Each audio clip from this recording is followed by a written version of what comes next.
Being a teacher is one of the hardest jobs, I think, in the world. If you're a teacher moving into anywhere else, never say just, oh, I'm just a teacher. You're so much more than that. Welcome back to Educator University. Being a teacher isn't always about staying in one classroom forever. Sometimes growth means shifting grade levels, trying a new subject, or even exploring a whole new career path outside of education. Today, I'm joined by Keith Anderson, career strategist and author of 30-Day Career Reboot. After burning out as a teacher, Keith pivoted into tech and went on to lead teams at Google, Uber, and Meta. Now he helps purpose-driven professionals find clarity, build confidence, and take action towards work that actually feels good. Welcome, Keith. Thank you, Annie. I appreciate it. Thanks for inviting me. So glad you're here to share all of your knowledge. I think the first thing we just want to start with is you've gone from being a teacher to being in these bigger corporate things like Google, Uber, Meta, and more. And that feels like a big leap. I'm curious if you could take us back to that moment where you thought, I'm going to make this career change. I'm going to shift what I'm doing. Yeah, for sure. It's a great question. So, first, I want to go back to why I even started in education and teaching to begin with. As a kid, I knew very early on that I wanted to be a teacher, right? I used to play teacher when I was a kid and, did all those things. I went through high school, of course, and college. I got my degree in linguistics. And right after that, I got my first teaching job teaching high school. I had some difficulties with it, because my dream of what being a teacher was like, helping the next generation become the best they can be and like have the same enlightenment and enjoyment of learning that I did was what I expected and I thought it would be like, but it wasn't. A little bit it was, but like there's a lot of stuff that, went on with parents and grading and behavioral issues. So a few years in, I was like, this isn't working. This isn't working for me. Right. And I talked to my friends and family, and they all played a very big influence on my life. Right. So what they said is like, well, maybe it's just teaching at the school you're in, or maybe it's the grades or what have you. Why don't you try teaching at a university? It was like, oh, okay. So I got my master's degree. I taught at a few universities in the San Francisco Bay Area. And while, yeah, I wasn't having to deal with behavioral issues anymore, there was just other things that I just found that weren't really in alignment with who I was anymore.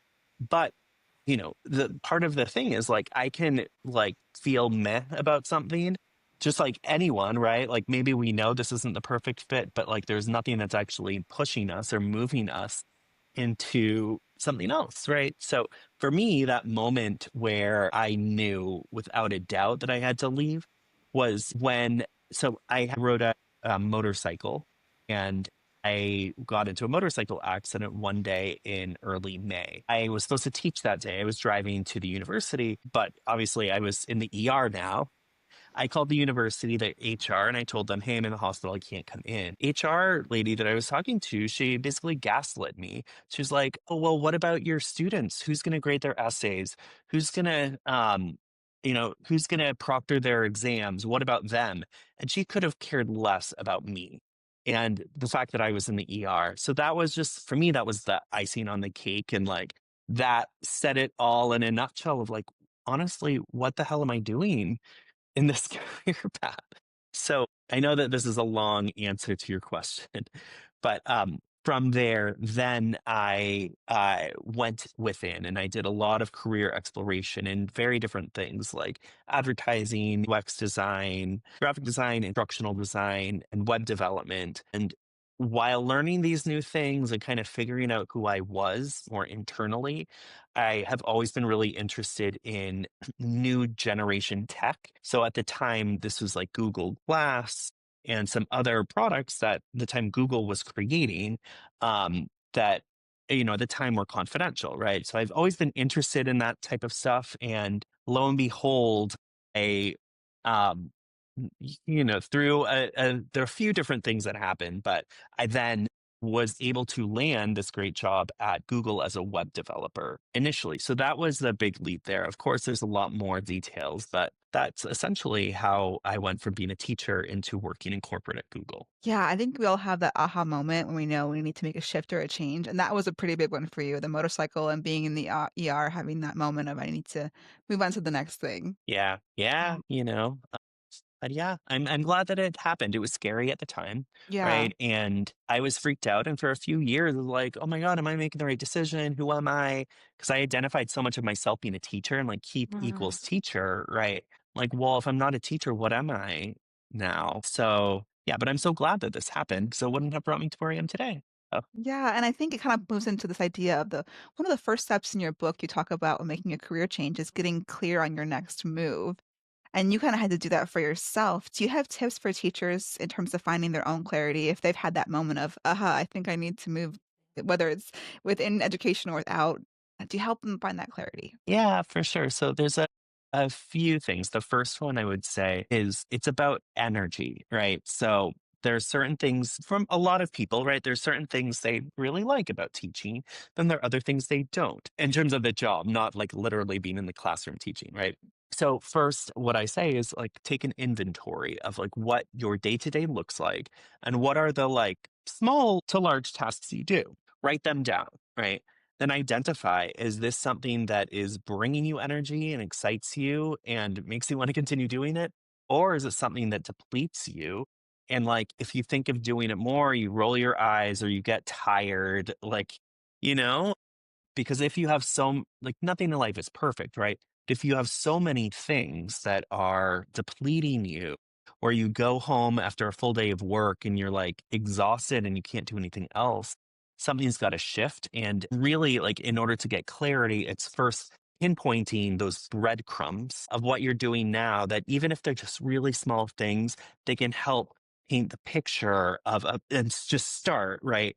See what different interests and what different things could move into. So that's the first thing that I recommend. And, from there, I also recommend like going back to your past, what did Mm. you like as a kid? What were some of the memories you have that you were proud of, right? What were some of the hardships you had? What was hard? How did you triumph through them? How did they make you who you are today, right? And you, like we all have a path, right, that brought us where we are today. So it's going back and looking at our story to see if there are clues and hints for where the next phase of our journey can go potentially. Yeah, because and sometimes asking people who were there when we were younger, maybe asking them, "What did we like to do when we were Yeah. the kid?" Because sometimes I forget, "Oh, yeah, I liked to do that Yeah. when I was younger. Oh I ran yeah. that club," or I joined this, committee, and I didn't even remember from, like, college or high school, thinking about Yeah. backtracking. Yeah. Yeah. Exactly. Yeah, I think one of the other things that may stop a teacher from moving on to the next step for what's best for them is the shoulds in their brain. I should be doing this. Mm. I should do it for the kids. I should sacrifice for the students or even stability. How do you help teachers break through that idea of all the shoulds in their life? That's a tough one, right? Because we all have that. It's programming from ever since we were a kid on how we should be, right? And I would say, in particular with teachers, that's one thing that we've bought into a lot of what you should be doing, right? And education, honestly, is continuing that to a certain extent, right? Like, this is how you should be. That you want to get an A, right? This is what you should do to get an A. So what I suggest and recommend is asking yourself. It's called the 5 why exercise, right? So if there is something you're like, oh, I should do this, ask yourself, okay, well, why should I do this? Right. Then going in and ask again and again and again. And then you really get to the hard truth of what this should is. Is it like really truly your belief or is it something that society is putting on you? Right. And a lot of times with teaching, there's a lot of these things that are being put on you by others, but don't necessarily speak to who you are as a person and what makes you happy. So, I found for myself that it was a bit difficult breaking free from that, right? Because when you're in a culture like that, right, with other teachers, the administration, all of that who are saying you should, you really need to start going inside and just ask yourself why, and even write it down. And then you start painting the real picture of who you are in terms of what this should is and whether you identify with it and that's in alignment with your values and who you are or not. you know? Yeah, really questioning ourselves and questioning why we feel these shoulds. And like you said, are they coming from society? Are they coming from what we really are wanting, or is it something outside of ourselves? Yeah. You also mentioned in your book the idea of exploring new paths without chaos. And I think hearing that feels like a little bit of relief. What is Mhm. experimenting safely for new with for teachers? What is it like to experiment for new directions? How does that look for teachers? Yeah. Yeah. Yeah, for sure. So with teachers, but also just in general, one of the biggest hangups that people have when looking to potentially move into a career is A, they don't have clarity in what they want to move into. And B, because of that and because of lack of confidence, they never make a change, right? Because it's so nebulous, right? So essentially doing a career experiment is taking all of these kind of ideas that are up in your head somewhere, like, but this sounds interesting. I could do this, maybe, but you don't really know, right? You have no experience with it, but seems cool, right? And essentially, what we need to do at that phase is take those thoughts and really ground them and turn them into like literally like a science experiment where you have a hypothesis, right? Like I will like the blah blah blah career path or so for example like project management I will be good for me in the long term and will bring me joy, right? Let's say that something like that is your hypothesis. I'm just riffing right now, right? Then after that, you design an experiment, and those experiments need to have multiple different facets of it. So part of one of them might be interviewing a few people who are project managers. Another one might be taking practice project management like certification day. They have just like a 1 or 2 hour type of assignment thing you can do to see if that works, right? And then after you do all of these several things that are part of your experience, then you want to be looking at your criteria, right? What are these pieces that are important to you as a person for this next role, right? Some of like the more concrete things that are easier to determine are like salary, benefits, that type of thing. But then the harder things where this is really useful is when there's things I know I keep on talking about energy, right? But like, is this something where I actually enjoy doing it, right? Start scaling it 1 to 5 with all these things. Then other career experiments you do, it becomes very clear, right? Which paths really speak to you and you feel grounded in it and you start to build more confidence that that could be a good path for you.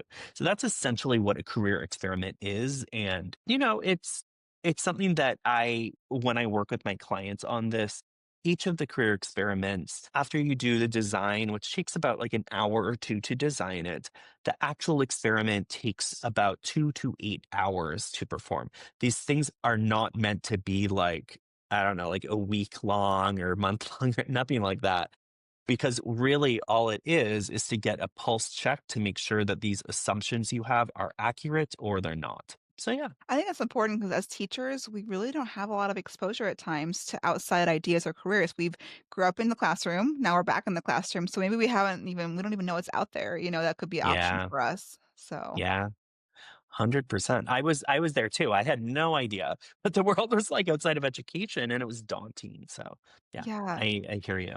I think many teachers you're talking about energy, which is great. I think what energizes you? And I think someone might hear that and think, "I have no idea what energizes me. I'm just like I've been a teacher, I know teaching, that's all I know." How do you help Yeah. teachers uncover what energizes them? That's a great question. So, a few things, right? Like identifying what you like to do outside of work and a job and all of those things, right? Because these things that bring you energy and identifying these things, like it's not always in like a career phase yet in terms of what brings you energy, right?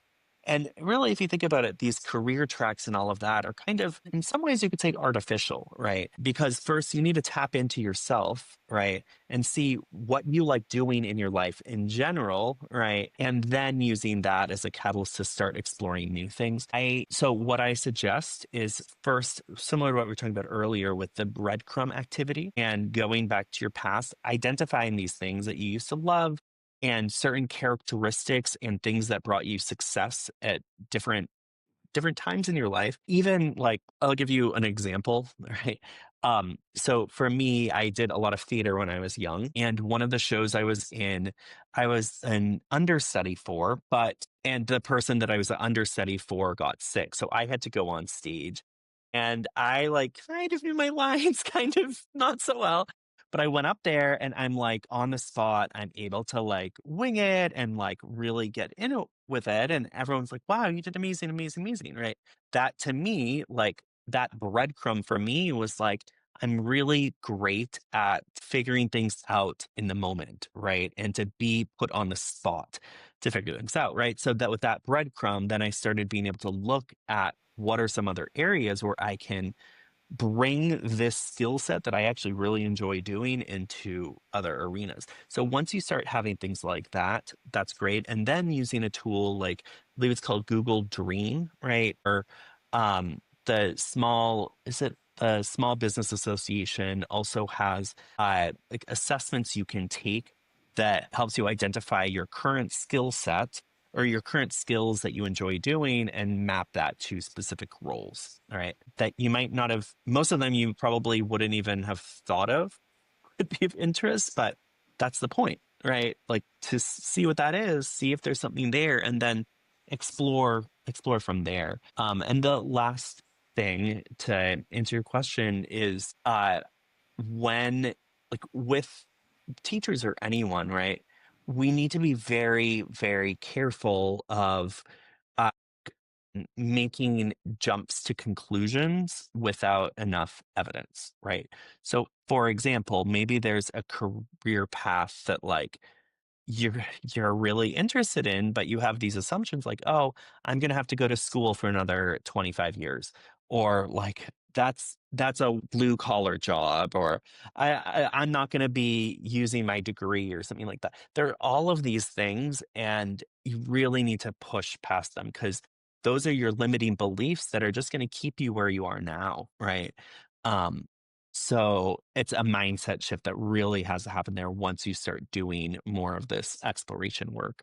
So does this make sense? And is this helpful? Yeah. Do you find? I feel Okay. like I'm drinking from a fire hose a little bit. I feel like you're giving us so much good information in the best way possible. So I think that kind of going back to that breadcrumbs thing, I'm thinking more when you talk about your own experience, I think as teachers listen, it's good to hear that like even though the your experience was that you went on stage and you had this experience of being on stage and having this theater experience. It wasn't that you're going to go into theater. Like, I mean, you might, but like it wasn't like a direct translation. And I think as No, us correct. teachers, we're thinking, oh, I did this. And we don't see that. Maybe there's like the breadcrumbs are a little bit more breadcrumby. It's like, it's a little bit more than Yeah. just like 1 to 1 ratio. You know what I mean? Yeah. Oh yeah. Yeah. I'm really glad you're saying this, right? Because Yeah. it's not so literal. Yeah. It's not like I was in theater, now I want to be. No, I mean, it's just these skills that I grew, Another one, and I'll tell you, going back to my story of how I got into Google and how I became interested in moving into next gen tech, is I thought back one of my breadcrumbs is I remember as a kid, I would always tinker with computers and I'd always be interested in like new games, new software, all of that type of stuff. And like, oh yeah, it's cool stuff, right? And then, I started exploring like, oh, well, what are different areas where I could do that? I was like, a game designer? No. Like a mechanic, play, I don't know. No. I like all these things are like, no, no, no. And I did do like a bit more exploration there to make sure that I wasn't just going with my assumptions, but it just didn't feel right. But then finally, when I started thinking of being on a team that's focused on new tech like Google Glass, um, or not even just Google Glass, but any kind of new tech, I became really excited to see like where I can bring in my expertise at the time, which is teaching, into something like that. 'Cause I had no idea. So that's kind of what sparked where I finally moved into at that role at Google. So yeah. Yeah. Those breadcrumbs kind of from younger years brought you into what you're doing, what you did then. So yeah, great, Yeah. great tips. Yeah. Yeah, with everything in life, though, I feel like we part of who we are as people and smart people, right? Basically, what our job is in life is to connect the dots. So that's Mhm. essentially all this really is. And Yeah. like these dots aren't so literal, right? Like you take aspects of certain pieces and be like, oh, that's interesting, and see where it goes. It lifts a lot of the pressure off because as teachers, sometimes we're really Mm, intense. Some of us are kind of like, we have to know the answer. There's 1 + 1 = 2, and I think you're saying like connecting those dots is maybe more of a fluid process. I'm kind of curious your tips for teachers who are making this decision process and maybe they're feeling stressed about it or they're feeling like they're burnt out with their current job and they're like, this is another job, I'm feeling stressed. Do you have tips for making this? Like you kind of already have mentioned some of the tips to making this more fluid, more energizing for themselves? Yeah, yeah. So a few things. Well, first, I think one thing that I do see with quite a few teachers is they're very burnt out and just really want to get out of teaching, right? And every school obviously is different and everyone has different experiences. And I no, I mean, I was doing shooter drills when I was teaching. That was another big reason why I moved out of high school, right? There's all these reasons, but you, as much as possible, you want to come from a place of curiosity and interest and exploration and being open to the unknown, right? And in addition to that, how can you, like, you don't know what you don't know. And to get what you don't know and to learn that, it's not through reading, necessarily reading through books or like watching a lecture, right? It's not that. A lot of times it's actually just having conversations with people, right? Identify people that seem, I don't know, really interesting to you, right? Like maybe they are people you see on LinkedIn, right? Or even this might sound like a lot, but I don't think it necessarily needs to be, is people who speak at conferences, right? Or who are speaking in public engagements. You reach out to them after, or even just email them after, and you start a conversation to see if you can hop on a call with them. Those are the types of things that really start to get you energized, excited, interested, and helps you like untap other things that you didn't even think were there, right? It's like speaking very generally here, everything is about people and about connecting with people. And I believe personally that most people in life, almost everyone in life, wants to help others. We want to help humanity be the best they can be, right?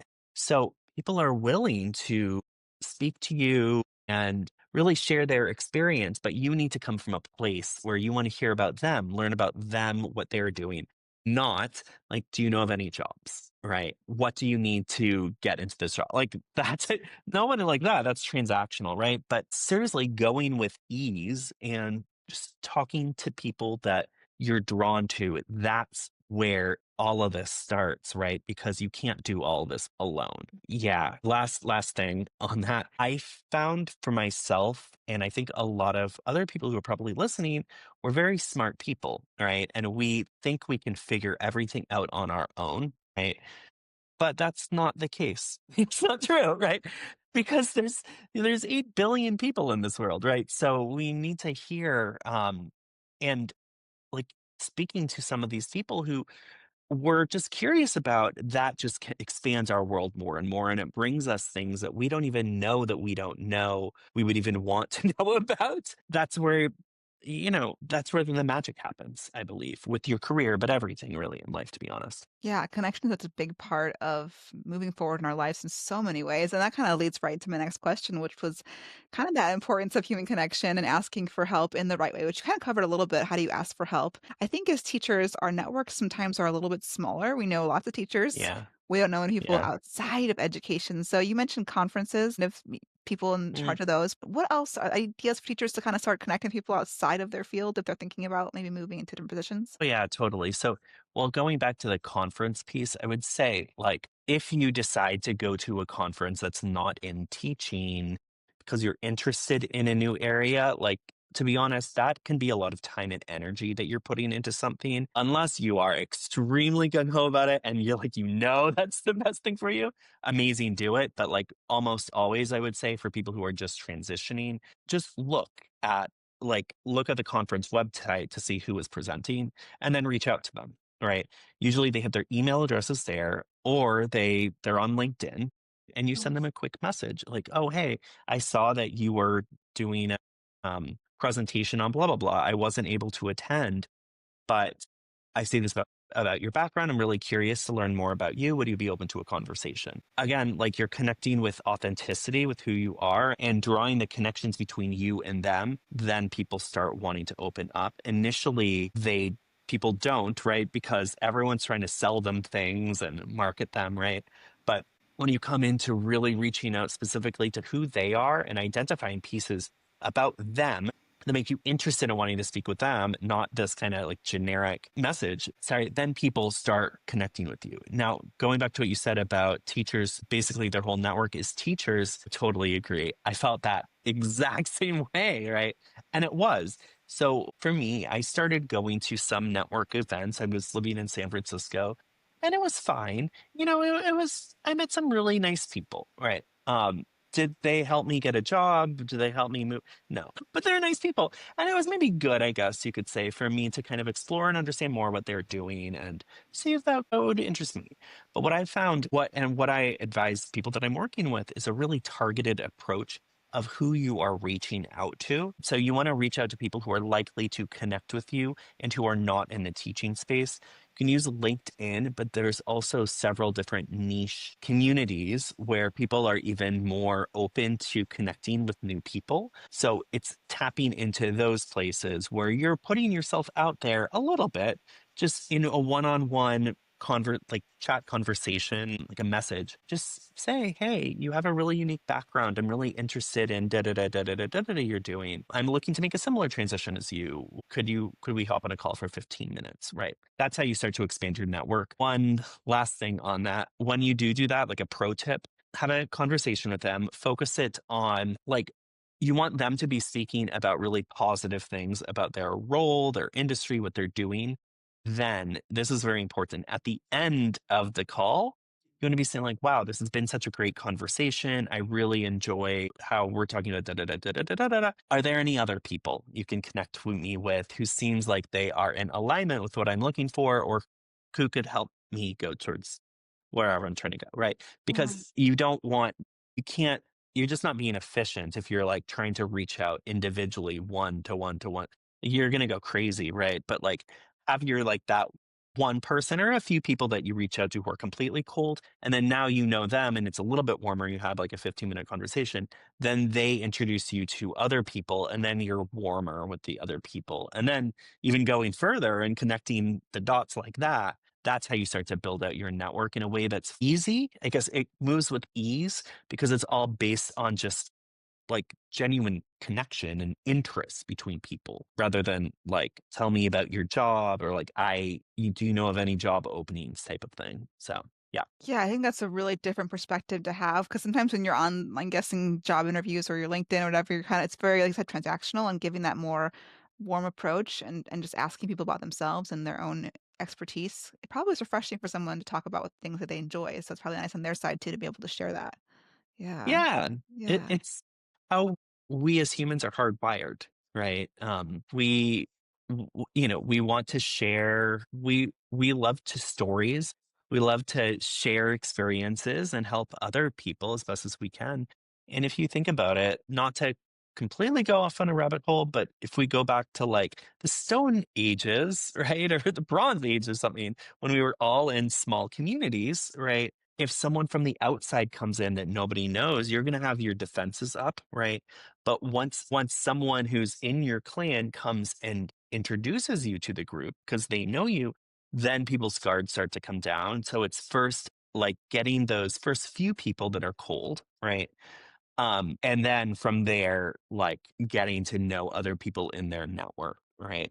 Um, Yeah. Great reminder that there is a network that you can tap into with one person and there's so many people you can connect with.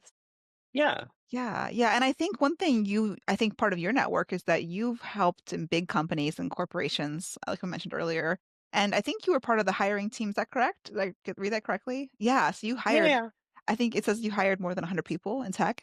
What yeah. skills do you think teachers have that they undervalue in themselves, they wouldn't think they have? Oh my God, so many. And I'm speaking very broadly, right? Okay, so a few things. One tip that I recommend if you're a teacher moving into anywhere else, never say just, right? Like, oh, I'm just a teacher. Oh, I only did this. No, you're so much more than that, right? Like you you're being a teacher is one of the hardest jobs I think, in the world, right? And I didn't realize it until I started interviewing and then started working in these other companies. Working at Google and Meta, it's not easy per se, but compared to being a teacher, it's like very relieving. So, some advantages and some things to really lean into are Well, first of all, when you are speaking to people in an interview, you want to tell the story, like stories, right? About how there was an obstacle or something you were dealing with, then kind of what the struggles were that you were dealing with, and, and maybe other factors that might have come into that, right? And then, like, how you triumphed and you overcame those adversity or that difficulty, right? Even if it's a difficult student or administration or whatever, right? And then how you grew as a person from that, right? So it's kind of like in terms of selling yourself as a teacher in a new industry, it's going back to kind of the basics. It's like the hero story, right? Like everything you have is basically it's just like different plot name and different thing, right? But like it's the same idea. So once you start realizing that and realizing that like, well, no, you're not just a teacher, but like you essentially if you or if anyone ends up going into learning and development and in the corporate track, one common thing that's talked about in corporate is behavior change, right? So, that means it's the same thing in teaching, right? Like students come in with certain behavior, then by the end of whatever time period, they need to have acquired a new behavior, a new skill, right? So speaking with things in that type of language is really important, right? And then some other things that teachers generally tend to overlook very often during interviews. And so for good or for bad that so many teachers have this experience, like dealing with trauma, dealing with students who are yeah, we'll have a whole bunch of different backgrounds, right? That are not just like cookie cutter, like the perfect experience type of thing, because that's the people who are very real and who can overcome adversity and difficulties in the classroom or whatever situation. Those are the ones that people in corporate want to work with or anyone because you've been in the trenches, right? Yeah, maybe you haven't been in the trenches in the tech industry, but you've been in trenches of dealing with people. It's the same thing, right? We're just putting the name Google on it or DoorDash or Meta or whatever, right? But there's so much that is related to corporate.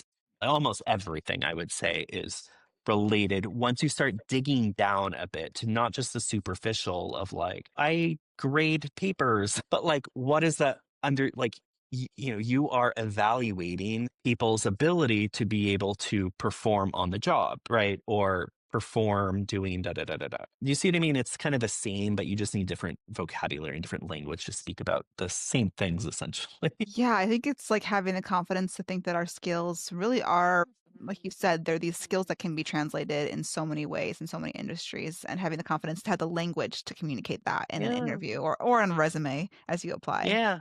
Yeah. Yeah, yeah.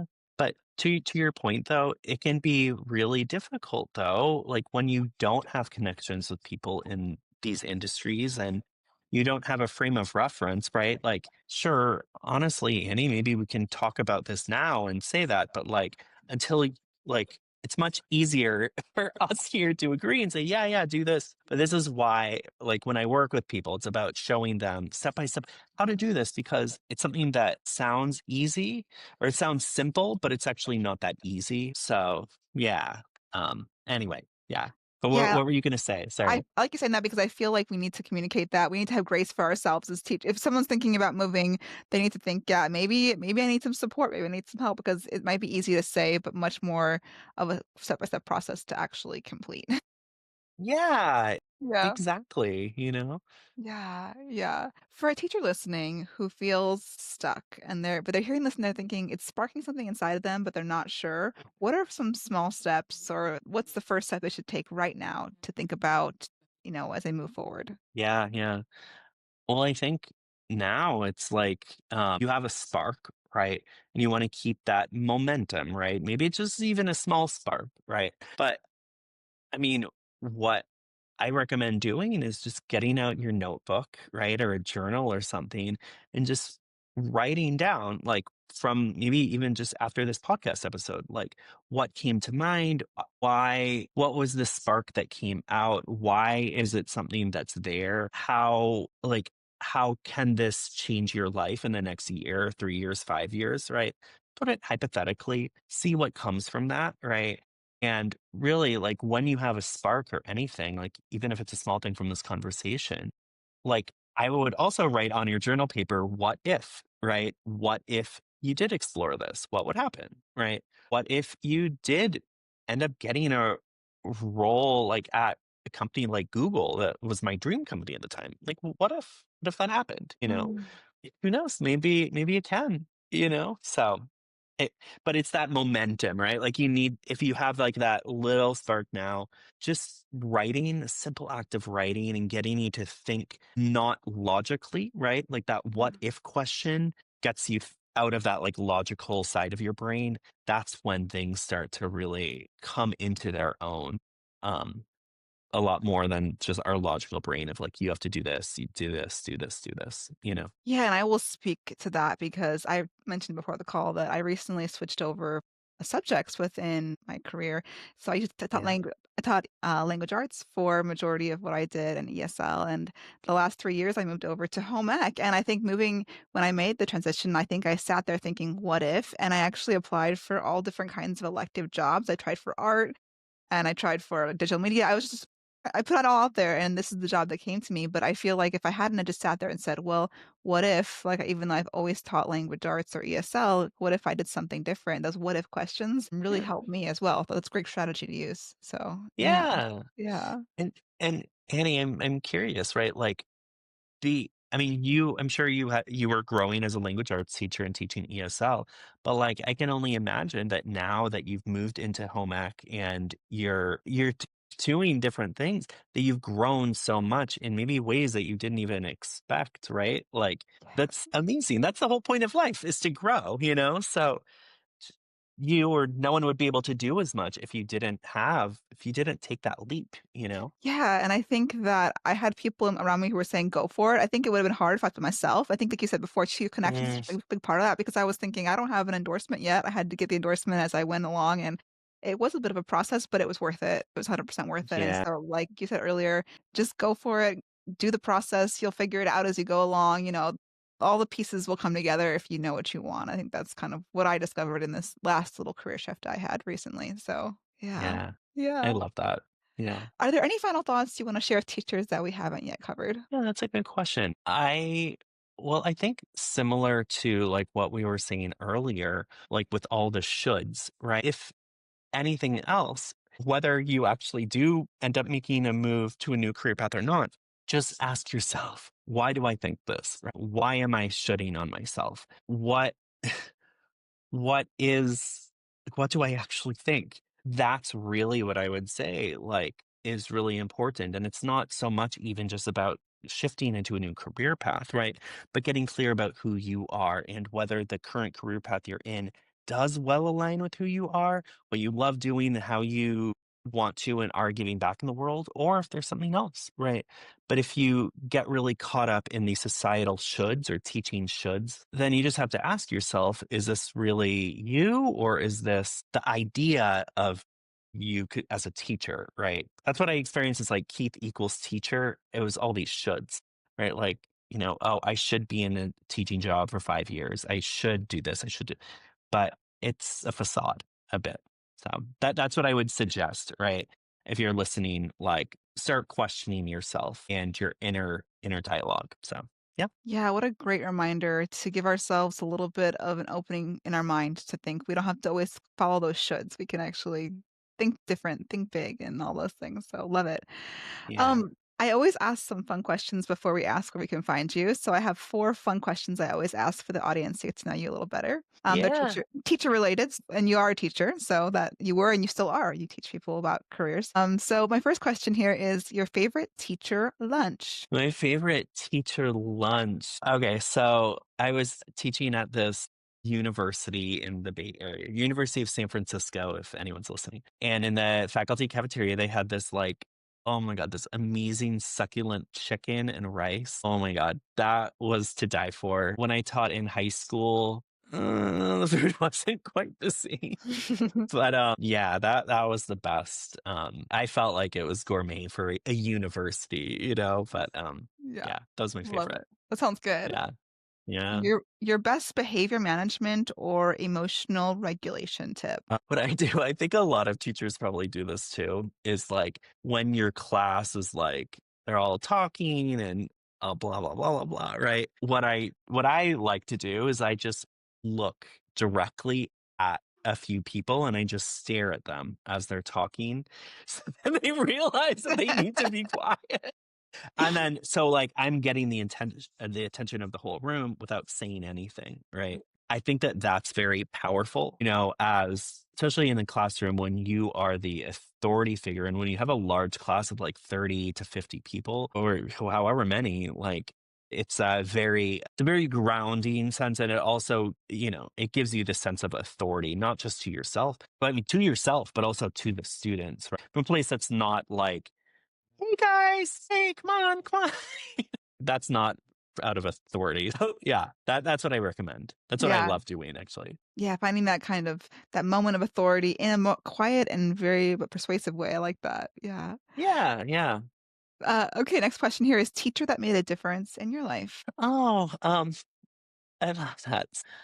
There's been quite a few, but I would say my 5th grade teacher, Miss Fontaine, um, she she would always have us be doing these activities that were really outside of the box that, like, I had never experienced and still have never really experienced ever since. For example, we were learning about the Oregon Trail, and the hardships of that. So we actually, for 30 days or something, we were like pretending like we were on the Oregon Trail and we had like all these activities that we were doing to like make sure we saved the oxen from the blah blah blah and like, oh, like Patty on our team has dysentery. What would you do? I don't know. All of those things, right? It's so funny.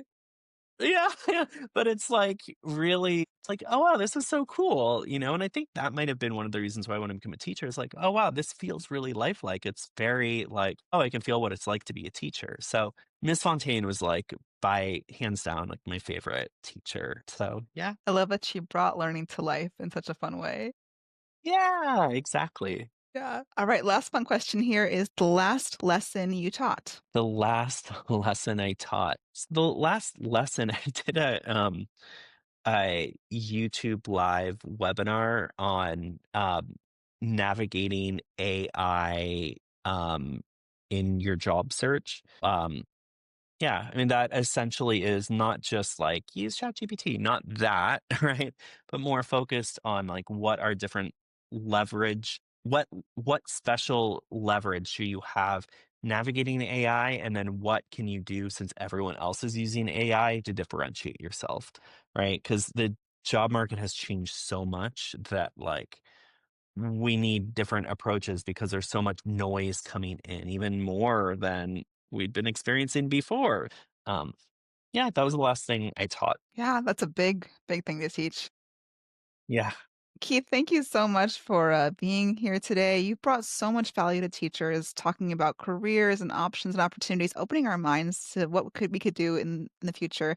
I'm sure they're going to find you, figure out where your book is. Can you share where my audience can find you and yeah, where they can find your book? Yeah, for sure. So on my website, which is careeralchemylab.com. That's where you'll be able to find all this information about me. It's my main website for career coaching and career development. There's a link to my book there. There's also a link if this episode resonates with you and you are considering transitioning into a new career path or a new role, you can hop on my calendar and we can talk for 30 minutes and see kind of where you're at and brainstorm together kind of what a next step could be for you. So feel free to do that. You'll see the link on my website, careeralchemylab.com. Then in addition to that, please find me on LinkedIn and at linkedin.com/in/ Keith and like my name, Keith, and then and the first three letters of my last name. So yeah, I hope everyone listening, please reach out, say hi. I think I'm a very friendly person.